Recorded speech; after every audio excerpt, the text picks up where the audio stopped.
gorgeous. T. Selena here, and today we're diving into something that I know a lot of you have been thinking about: how to come up with the best business idea. Trust me, I've been there too, so let's have a real honest talk about this.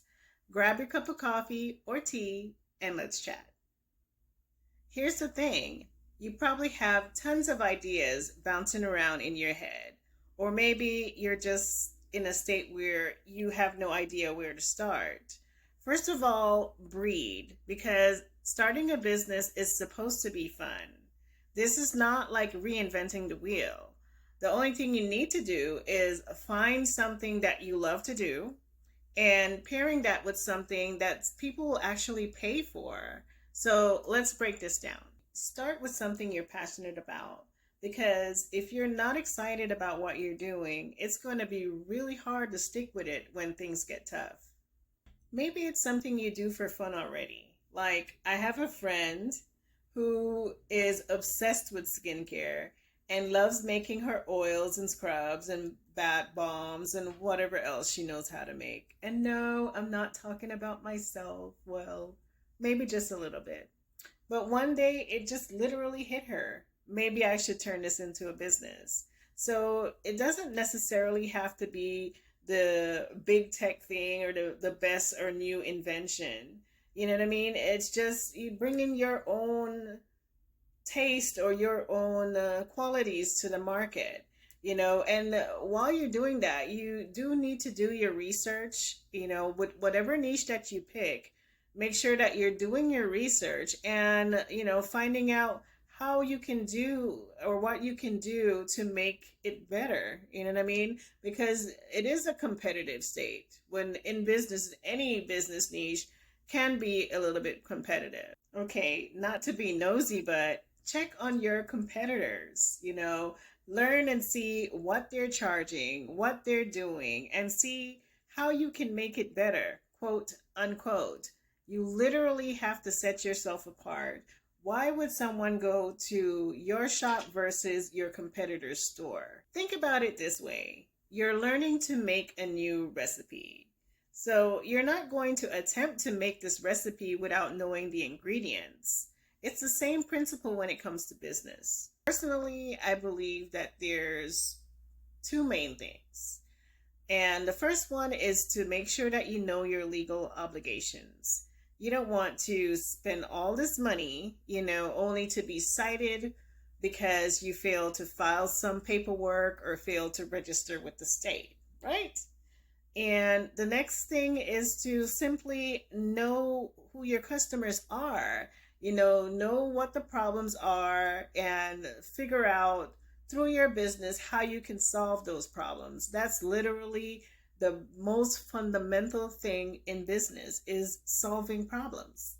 So once you see it from that aspect, it becomes a little bit easier to run your business, and keep your customers in mind, because without customers, there's no business. Okay, so you're feeling good about your business. You know your customers. You have all your legal obligations set. Don't go buying a lot of products. There's a period in business where you literally have to do some test runs, especially if you're in the business of doing like body butters and thing of that sort. You would want to send samples out to either your family or friends and get some feedback, so that maybe there's some things that you need to tweak, that can make your product and your presentation a little bit better, that will make all the difference when it's time to put it on your shelves for your store. The next reason for this is just to be cost effective. You do not want to invest all your money in inventory that's just going to be sitting in a corner somewhere. I mean, literally, it's a waste of money and a waste of time, if you ask me. So make sure that you have a good way to monitor the items that are being sold versus the ones that you can scale back on. So basically what I'm saying is monitor your supply and demand, and based off of that criteria, order your products. That simple. Let's talk sales. Now, for new businesses, and I mean home businesses, starting out, from your garage or from a extra room in your home or whatever it is, typically most of us would sit and look towards our family for support. And there's families, some families are ready to pitch in, but some families aren't, and the friends that you think might support you or support your business really are not supportive, so but you have to remember that the world is bigger than your surroundings. So the best thing to do is get out into your community and, let yourself be known. Personally for me, it was a little bit difficult because I'm a work from home nurse, so um, I'm always at home, I as far as meetings and stuff, we're meeting on Zoom and things, and everything is just business oriented. It's not like you can walk past the hallway in a facility or in a hospital and say and have a little chit chat and let somebody know about the business that you have or something like that. So that was very challenging, so but I am glad that my family was very supportive of me when it comes to my business, and through that, there was a lot of word of mouth, and that's how I started, but that's not typically how though everybody else starts. So I would say, leverage social media. You might not have, your immediate friends might not be supportive, but you'd be surprised, the people that follow you on Instagram or YouTube or wherever it is that share your content, they might be more supportive than some family members or friends that you call friends. You might want to think about that.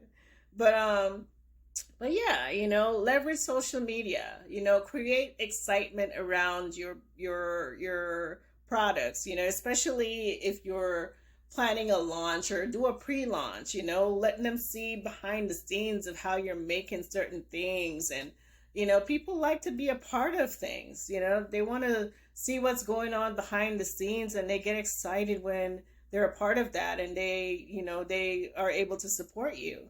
So leverage social media. You'll be surprised. Here's a quick gem for you. Try offering a wait list or pre-orders. This is a great way to build hype and also to see if people are ready to put their money where their mouth is. It's a great way to build your confidence as well, because then you'll know that you already have customers lined up. So there you have it. Finding the perfect business idea does not have to be overwhelming. Start with something you love and then see if there's a need. Spend some time validating that before you dive straight in. And always remember, you've got this, and I'm always here to cheer you on. If you found this video helpful, please hit that like button and share with a friend. Subscribe if you want to see more videos like this, and for any questions, just leave a comment below. Thank you so much for watching, and remember, we're on this small business journey together, and I'm always here to help.